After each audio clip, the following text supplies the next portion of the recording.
Salut à tous la team OL, Thomas M. Show pour OL Fan TV. Très heureux de vous retrouver pour une nouvelle vidéo. Ça faisait un petit peu de temps, mais l'actualité de l'OL, elle n'est pas non plus extraordinaire en ce moment. Bien sûr, il y a eu l'audition de Jean-Michel Aulas et de ses avocats au Conseil d'État. Apparemment, ça a été plutôt sportif avec Didier Quillot.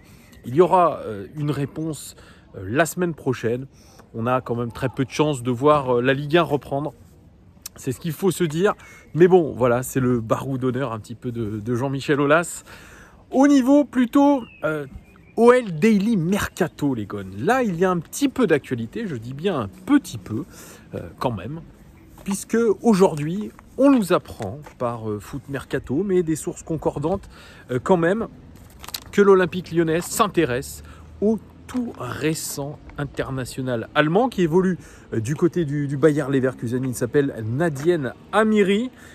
Tout simplement, il a le numéro de maillot numéro 11 au Bayer Leverkusen où il s'est imposé cette saison. Il a été par ailleurs, avant d'être au Bayer Leverkusen, il était au TSG Hoffenheim avec un certain Julian Nagelsmann. Cette fois-ci, il a été transféré après que Nagelsmann soit parti. Eh bien, il a été transféré au Bayer Leverkusen avec un certain Peter Bosz. Peter Bosz, rappelez-vous, les Gones, c'était l'ancien entraîneur de l'Ajax d'Amsterdam. L'Ajax qui nous avait éliminés il y a 2 ans en Europa League et qui fait aujourd'hui des merveilles avec le Bayer Leverkusen. Alors, Nadien Amiri, c'est quelqu'un qui fait 1m80, 73 kg. Il a 23 ans. C'est un jeune joueur, mais avec énormément de bouteilles, puisqu'il a commencé très tôt à Hoffenheim. Il a été titulaire très tôt à Hoffenheim, dès la saison 2015-2016. Et puis, cette saison, eh bien, il a réussi quelque chose d'assez incroyable, je pense, pour un joueur de foot joué pour sa sélection nationale. Il joue désormais pour la sélection d'Allemagne, pour la Mannschaft. Il a été sélectionné cet automne, où il a fait 3 apparitions cette saison, toutes compétitions confondues. C'est 41 matchs quand même, c'est pas mal. 2358 minutes de jeu, 4 buts, 4 passes décisives pour lui, avec un taux de passe réussi de 86% quasiment. Et puis, noté par whoscored.com, j'aime bien le dire, j'aime bien ce site, 6,89 sur 10, qui est plutôt pas mal. Alors, c'est un joueur qui est plutôt polyvalent.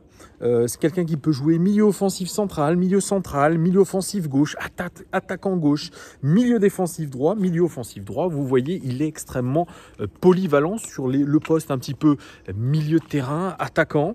Là où il a joué le plus, c'est en tant que milieu offensif central. C'est là, il a joué 10 fois avec une note de 6,96. En tant que milieu central, il a joué 7 fois. Il a été noté à 7,09, ce qui est plutôt pas mal. Milieu offensif gauche, il a joué 3 fois, noté à 6,97. Et puis, il a été quand même 11 fois remplaçant cette saison, avec des rentrées plutôt pas mal, noté à 6,35 sur 10. Voilà. Donc, un joueur, comme je vous l'ai dit, qui est très polyvalent. Un joueur vraiment qui est très élégant. Allez voir des vidéos de lui sur YouTube pour ceux qui ne suivent pas la Bundesliga. Il a une qualité de dribble qui est assez exceptionnelle, même s'il est un petit peu atypique dans ce qu'il fait. C'est quelqu'un qui est très percutant, c'est un impact player, mais c'est aussi un joueur qui s'est énormément développé. Je vous ai dit, il a été au TSG Hoffenheim, que nous avons affronté aussi la saison dernière en Ligue des Champions, et il s'est vraiment lié, je dirais même d'amitié avec Julian Nagelsmann. Il avait une vraie relation fusionnelle avec lui. Il dit d'ailleurs de Nagelsmann, qu'il le connaît mieux que quiconque. Donc, déjà pour moi, quelqu'un qui a été formé par Julian Nagelsmann, c'est un joueur déjà qui a une intelligence supérieure, qui a des skills différents des autres, qui interprète le jeu différemment et surtout qui a une culture tactique très bonne. Et voilà, et c'est pour ça que ce joueur-là, il est intéressant. Et il dit quelque chose encore de supplémentaire. Il dit de Peter Bosz, depuis que je suis au Bayer Leverkusen, depuis que je suis sous les ordres de Peter Bosz, je suis devenu un joueur beaucoup plus complet et beaucoup plus consistant. C'est ça, sa qualité principale aujourd'hui, il le dit, je suis consistant. Voilà. Je suis quelqu'un qui va faire des prestations consistantes. C'est-à-dire que si il n'a pas été à son meilleur niveau à un match, 3 jours plus tard, il fera tout pour essayer de gommer ce qui n'a pas été. Et il dit aujourd'hui, je peux le dire, je suis un joueur qui est fiable. Et ça, pour moi, c'est extraordinaire quand même. Parce que des joueurs de cette, je dirais pas de cette trempe, mais en tout cas de cette mentalité de toujours avoir envie de s'améliorer. En plus, il est jeune. Et je trouve que ça ne se trouve pas à tous les coins de rue. Et surtout, un joueur qui a été formé par 2 entraîneurs qui sont quand même pour moi des énormes références dans le monde du football actuellement. Et ça, il faut le dire. Ça, pour moi, c'est une piste excellente. Mais j'ai pas envie déjà de vous donner mon avis tout de suite. Mais je suis vraiment ravi de cette piste-là. Franchement, je la trouve très bonne. Alors, au niveau de ses forces, il est très bon dans les passes en profondeur. Il est très fort dans les dribbles. Il est très bon dans les tirs de loin. Il est très fort aussi dans les passes clés. Par contre, au niveau de ses faiblesses, il est un peu moyen dans les duels aériens. Il doit s'améliorer dans la finition. Il faut qu'il se concentre un petit peu plus. Et il n'est pas très bon dans les tacles. Et puis, par contre, c'est un joueur vraiment typiquement offensif. Il ne contribue pas beaucoup aux tâches défensives. Ça, c'est peut-être quelque chose qu'il doit faire progresser. Dans son style de jeu, c'est quelqu'un qui obtient souvent des fautes. Il aime donner le ballon dans l'espace. C'est quelqu'un qui voit le jeu avant tout le monde. C'est quelqu'un qui voit les ouvertures. Voilà, il a une science, mais il a été à bonne école, je le répète. Et c'est quelqu'un qui ne se jette pas au sol pour tacler. Alors sa valeur transfert sur Transfer Market, elle est de 16 millions d'euros. Normalement, le joueur pourrait partir aux alentours des 25 millions d'euros. Son contrat quand même court jusqu'en 2024. Alors, 5e du championnat d'Allemagne, le Bayer Leverkusen, vous le savez, ils ont pléthore de joueurs valorisables sur le marché des transferts, de joueurs de talent, notamment Kai Havertz. Vous savez, ce grand échalas qui devrait potentiellement signer dans un grand club anglais. Par contre, faut le dire aussi, Nadiem Amiri a été souvent blessé, souvent blessé. Par le passé, cette saison, il a été blessé à l'épaule. Voilà. Une grosse blessure d'ailleurs à l'épaule qui aurait pu lui coûter 8 matchs ratés dans le championnat d'Allemagne, mais à cause de la coupure, ou grâce à la coupure, il n'a raté finalement que 2 matchs, mais il a été beaucoup blessé quand il était à Hoffenheim. Aujourd'hui, il le dit, c'est derrière lui, ses blessures. Aujourd'hui, il va de l'avant. C'est quelqu'un qui a de l'expérience en Ligue des Champions, et on va le dire, c'est l'une des stars montantes de la Bundesliga. Et on l'annonce dans le viseur de l'Olympique Lyonnais, en tout cas des joueurs suivis et des joueurs capables de remplacer Houssem Aouar s'il venait à partir. Ça serait un super remplaçant, je le dis, dans un autre style. C'est pas du tout le même style que Houssem. Vraiment, on est dans un joueur avec une finesse technique qui est différente. Vraiment. C'est un joueur, je dirais, même avec beaucoup plus d'impact, je dirais, dans le jeu que Houssem Aouar. Bon, c'est pas le même genre de joueur, mais en tout cas, moi, cette piste, elle m'intéresse. Elle m'intéresse parce que le joueur, je vous l'ai dit, a cette expérience avec des grands coachs. Voilà. Il a déjà une grosse expérience. Il a dépassé les 100 matchs de Bundesliga. Il a joué des matchs de Ligue des Champions. Il est jeune, mais il est désormais, je pense, peut-être pas arrivé à maturité, mais en tout cas, il est quasiment en train d'arriver à maturité dans une très bonne équipe du Bayer Leverkusen. Je pense, comme mon ami Karamba Gassama, qu'il restera malheureusement au Bayer Leverkusen. Moi, je ne le vois pas quitter le Bayer Leverkusen parce qu'il est dans un très bon club. Voilà, qui vise aujourd'hui les places européennes. Il est dans une équipe de talent, même s'il risque de perdre Kai Havertz. Mais voilà, vous êtes avec un bon coach, vous êtes dans une très bonne ligue. La Bundesliga, on a beau dire ce qu'on veut, c'est l'une... Ah, j'ai cru que ça avait coupé. C'est l'une des ligues aujourd'hui majeures d'Europe, même c'est peut-être l'une des meilleures ligues d'Europe avec le championnat d'Angleterre. Donc voilà... Moi, je ne le vois pas signer à l'Olympique Lyonnais, surtout s'il n'y a pas de Coupe d'Europe, et encore moins avec l'équipe de Rudy Garcia. surtout avec le coach Rudy Garcia, passer de Peter Bosz à Rudy Garcia. Voilà, avec tout le respect que j'ai pour Rudy Garcia, c'est quand même quelque chose d'autre. Donc voilà, je pense que c'est un joueur qui, même fraîchement international allemand, eh bien, aujourd'hui, eh bien, peut prétendre à mieux que l'Olympique Lyonnais. Et surtout, voilà, la cote, c'est quand même, on parle de 16 millions, mais un jeune international allemand, c'est plutôt 25-30 millions d'euros. Et pour moi, voilà, c'est aujourd'hui, je pense, une piste à oublier pour l'Olympique Lyonnais. Malheureusement, voilà, ils se sont renseignés, c'est plutôt ça. Ils se sont peut-être renseignés sur... je vais... Désolé les gognes, il y avait un petit peu de bruit autour de moi. C'est difficile de se concentrer quand il y a beaucoup de bruit autour de soi. C'est comme ça, les enfants ont besoin d'extérioriser un petit peu leur fougue. Mais vous les entendez d'ailleurs derrière moi. Donc je vous disais, c'est très belle piste. Très belle piste. Vraiment de ce joueur-là. Beaucoup de talent. Malheureusement, je doute que ça puisse se faire.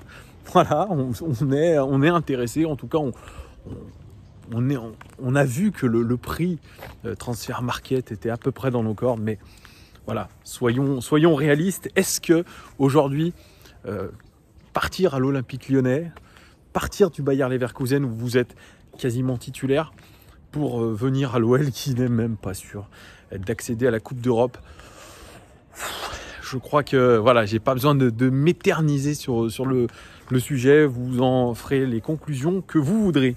Bref, j'aimerais aussi vous parler d'un live que je viens de voir. Peut-être que certains d'entre vous l'ont vu aussi. C'est le live de David Barbet. Qui est David Barbet? C'est ce petit journaliste, ce jeune journaliste, élu espoir de la radio, je crois en 2017, si j'ai bien lu dans sa bio. Il fait de la... Je ne sais pas de la radio, il n'est pas sur une grosse radio, mais il est peut-être sur une radio internet ou je ne sais quoi. C'est quelqu'un qui a un peu suivi quand même. Il est un petit peu suivi. Et il est arrivé un petit peu sur la twittosphère comme un cheveu sur la soupe, en tout cas comme un cheveu sur la soupe du monde de l'Olympique Lyonnais, puisque bizarrement ce David Barbet avait toujours ou a toujours les bonnes infos internes à l'Olympique Lyonnais, sachant que ce club est un véritable bunker, hein. on va pas se mentir, c'est un bunker, un véritable bunker. Et aujourd'hui, ce David Barbet, eh bien, il arrive à avoir toutes les infos avant tout le monde et on a même l'impression qu'il est un petit peu le porte-parole du club, souvent retweeté d'ailleurs par Jean-Michel Aulas. Il arrive à distiller un petit peu les informations que veut faire passer Jean-Michel Aulas et le club d'une manière un petit peu plus agréable, un peu moins agressive que JMA. Donc c'est une arme aujourd'hui pour la communication de l'Olympique Lyonnais. C'est surtout, je pense, comme un attaché presse ou plutôt un porte-parole. Voilà, c'est le porte-parole de l'Olympique Lyonnais sur les réseaux sociaux. Il le fait sur Twitter, il le fait sur Instagram. Et ce soir, eh bien, il a fait un petit live pour parler mercato, puisqu'il avait des infos, pour parler un petit peu Conseil d'État aussi. Je lui ai posé la question, en perso, est-ce qu'il travaille pour l'Olympique Lyonnais ? Bien sûr, il a dit qu'il ne travaillait pas pour l'Olympique Lyonnais, qu'il avait ses sources, puisqu'il était journaliste, il avait plusieurs sources en interne à Lyon, mais aussi au Mans. Ah oui, et pourquoi l'Olympique Lyonnais ?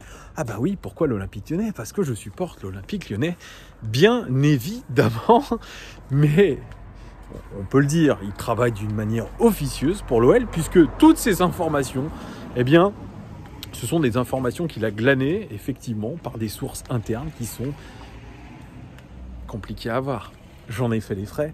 Alors, je suis personne, moi, mais c'est très compliqué aujourd'hui d'avoir une information à l'Olympique Lyonnais, on va pas se mentir. Donc lui, eh bien, il a la primauté. Il a un bon petit réseau. Et puis maintenant, il commence à se faire connaître un petit peu sur Twitter pour avoir ses infos. Donc voilà, il les a distillées. Aujourd'hui, on a eu un petit peu les infos du club par rapport à toutes les dernières rumeurs que d'ailleurs donnait Bilal Ghazi. Bilal Ghazi, il est bien informé, mais je pense qu'il n'est pas aussi bien informé que lui. David Barbet, c'est à la source. Donc ce qu'il dit, c'est très intéressant puisque c'est évidemment la voix du club. Alors, est-ce que c'est aussi, on pourra un petit peu nous mener en bateau ? Peut-être, mais je pense que les informations sont plutôt assez crédibles. Il a parlé notamment du cas des jeunes à l'Olympique Lyonnais. parce que c'est un sujet aujourd'hui majeur. Bilal Ghazi disait que aujourd'hui, par exemple, un Amine Gouiri serait forcé quasiment au départ, puisque oui, je vous en avais pas parlé dans ma précédente vidéo, mais l'option d'achat de Karl Toko Ekambi a été levée. Voilà, elle a été levée, je pense, peut-être dans le fait que Moussa Dembélé va partir, peut-être que Karl Toko Ekambi sera mis plutôt en pointe. Voilà, qu'on veut clairement peut-être recentrer Karl Toko Ekambi. Je crois qu'en interne, on a bien apprécié aussi sa qualité de travailleur, sa bonne adaptation aussi. Et puis, on se dit que si on n'a pas de Coupe d'Europe, eh bien, il faudra quand même compter sur un élément qui est déjà intégré à l'équipe, au club. Donc, c'est intéressant aujourd'hui de lever l'option de Karl Toko Ekambi.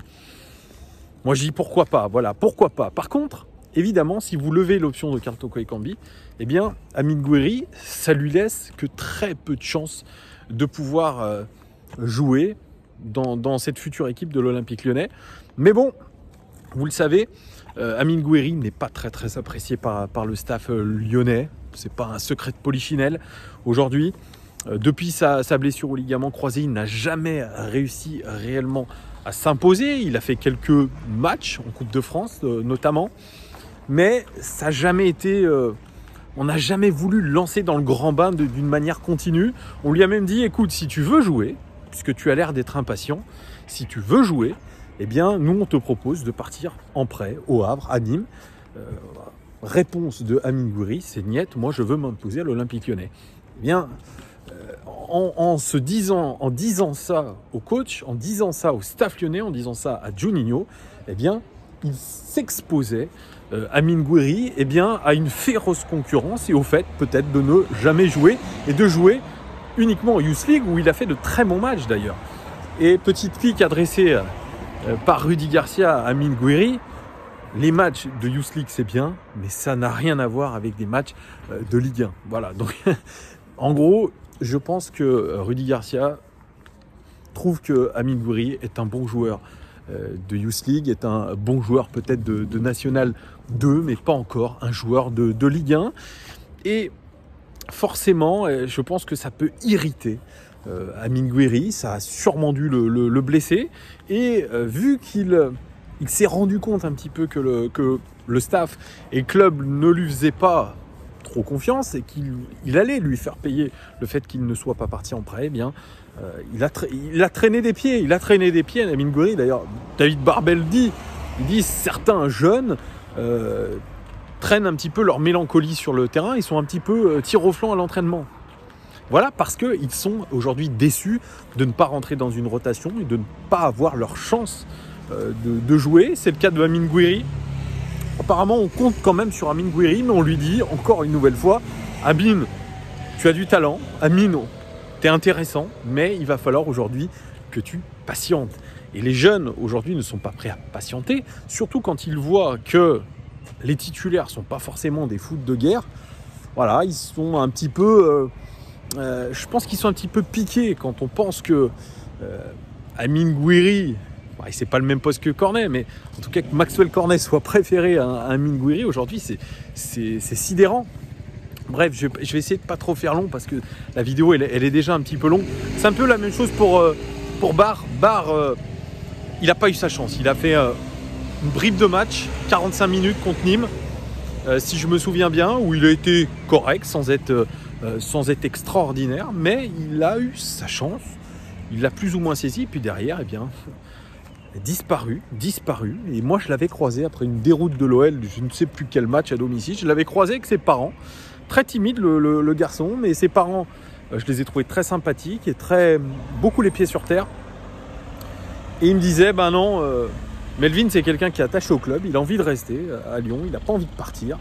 Mais quand on voit la prestation de certains joueurs, on se demande pourquoi il ne joue pas aujourd'hui.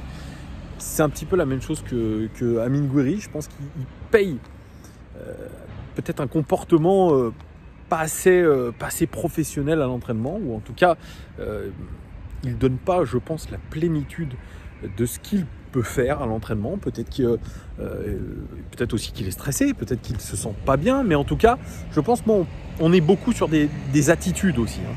chez les jeunes. On est beaucoup sur des attitudes un petit peu défaitistes. Après, qu'est-ce que vous voulez? Vous êtes dans un club qui a investi sur des joueurs, c'est vrai, qui ont des agents qui sont influents. Et donc, évidemment, aujourd'hui, eh bien, quand il y a un choix d'équipe à faire, eh bien, ce sont des joueurs achetés, des joueurs avec qui les agents mettent la pression, qui sont aujourd'hui sur le terrain. Et donc les jeunes eh bien, passent au second plan, on leur donne un discours du genre, écoutez, sois patient jeune, tu auras ta chance, mais ne crois pas que tu vas être titulaire tout de suite. Nous on a déjà des joueurs à ton poste qui sont des joueurs confirmés, donc il va falloir que tu attendes. Et aujourd'hui les jeunes, Gouiri, Barre, ne sont pas, Cacré peut-être, ne sont pas d'accord, ou en tout cas l'entourage n'est pas d'accord aujourd'hui pour patienter 1, 2, 3 ans en faisant des bribes de match. Mais pourtant, il faut se le dire, c'est dans tous les clubs comme ça aujourd'hui. Ça marche par palier, ça marche. Vous commencez votre première année de contrat, vous allez jouer tant de matchs. La deuxième année, bien, si ça se passe bien, vous allez en faire un peu plus, etc. etc. Mais je suis d'accord un petit peu avec David Barbet. Aujourd'hui, vous avez des jeunes joueurs qui ont tous des Instagram, ont tous des Twitter, etc. où ils mettent souvent leurs highlights, ce qu'on ne voyait pas il y a 10 ans. Donc chaque joueur est un petit peu en train de faire sa promotion sur les réseaux sociaux. On a l'impression que ce sont des joueurs très forts. Mais je pense que dans la tête de Rudy Garcia et de son staff, eh bien aujourd'hui, ils trouvent que ces jeunes-là, ils ont du talent, mais à l'entraînement, ils ne montrent pas qu'ils sont au-dessus des autres. Et pourtant, quand on voit les matchs, on aimerait se dire, eh bien, on aimerait bien voir ces jeunes plutôt que les titulaires, mais dans leur tête, ils ne sont pas capables d'apporter aujourd'hui, à l'heure actuelle, une plus-value et que c'est des garçons qu'il faut garder dans un cocon ou alors les prêter. Mais ça aussi, l'OL veut les prêter sans option d'achat, mais les joueurs ne veulent pas. Évidemment, voilà, c'est comme ça. Donc il y a une espèce d'opposition aujourd'hui qui est un petit peu dommage entre d'un côté l'entité olympique lyonnais et de l'autre côté des jeunes joueurs et leurs agents, souvent leur entourage qui font une pression et qui un petit peu jouent au chat et la souris. Et donc au final, on arrive à des situations un petit peu compliquées. La même chose pour Assiopi, qui pourrait être prêté en National 1. Alors qu'on l'annonçait comme le grand numéro 2, ben non, on lui propose de te prêter en National 1, de faire une saison complète en National 1, et ensuite de revenir, pourquoi pas, dans la peau d'un numéro 2 à l'OL. Je crois pas, enfin, Assiopi, voilà, je pense qu'ils estiment aujourd'hui que c'est pas encore ça, voilà, même s'il a du talent, lui aussi, c'est pareil. La même chose pour Kalulu, Pierre Kalulu, qui est latéral droit, à qui on promet un grand avenir. Moi, je peux pas vous le dire, je l'ai pas vu jouer. Mais de ce qu'on dit, il est promis un grand avenir. Il paraît que Juninho va absolument le faire signer. Il essaye de convaincre au maximum son père, mais ça coince aujourd'hui sur le fait qu'il réclame aujourd'hui un peu plus qu'un statut de doublure à l'Olympique Lyonnais. Il n'a jamais joué un match de Ligue 1, mais il réclame aujourd'hui un statut de plus qu'une doublure. Et n'importe quoi. C'est incroyable, il y en a qui ne respectent rien au code de la route. Donc voilà, il demande plus qu'un statut de doublure, il demande beaucoup de temps de jeu et je crois que l'OL n'est aujourd'hui pas convaincu sur le fait de lui laisser beaucoup plus de temps de jeu que quelques matchs en Coupe de France, etc. pour qu'il commence à se mettre dans le bain. Le titulaire aujourd'hui, c'est Léo Dubois et c'est comme ça. Voilà. Donc il y a une hiérarchie aujourd'hui qui est établie à l'OL. C'est une hiérarchie comme vous pouvez en retrouver un petit peu dans tous les jobs. Vous avez votre hiérarchie et puis vous attendez. Vous attendez que votre chef il passe à la retraite ou il parte à la retraite pour prendre sa place. Et bien c'est un petit peu ça l'OL. Voilà, donc bon, les jeunes c'est simple, soit eh bien ils acceptent un petit peu ce rôle, soit eh bien ils partent en prêt si possible, sinon eh bien voilà, transfert sec. Mais en tout cas, je pense qu'on se bat pas vraiment pour eux, à part peut-être pour Pierre Kalulu qui a des offres du Bayern, du Milan AC, et il est en train de réfléchir à tout ça. Voilà les gones, ce que je pouvais vous dire, mais c'est intéressant ce qu'a dit David Barbet quand même. C'est la voix du club, donc écoutons-le, on verra un petit peu ce qui se produit. Vous, dites-moi les gones en commentaire ce que vous pensez un petit peu de la piste du joueur du Bayern, ce que vous pensez aussi des jeunes, un petit peu, Gouiri, Barre, qu'est-ce qu'on en fait? Voilà, et puis il a parlé, dernière chose, du staff, évidemment. Tous sont en fin de contrat en 2021, puisqu'il devrait y avoir une vraie révolution la saison prochaine, quoi qu'il se passe. Voilà, s'il y a des mauvais résultats, eh bien ça pourrait se passer avant la fin de saison prochaine. Voilà, on pourrait changer vraiment de staff complet avant la fin de saison prochaine. On se permettrait d'économiser beaucoup d'indemnités de départ, et sinon probablement que tout le staff va partir en fin de saison prochaine et on aura un nouveau cycle à l'Olympique Lyonnais. Donc on est en train doucement d'avancer. C'était ce que disait Jean-Michel Aulas sur la fusée à plusieurs étages de Juninho. C'est l'an numéro 1 de Juninho. Voilà comment c'est en train de se faire. Voilà les gones. Eh bien, dites-moi tout en commentaire. Je vous souhaite d'ores et déjà un très bon début de week-end. À très très vite. Merci en tout cas de votre fidélité. Ciao.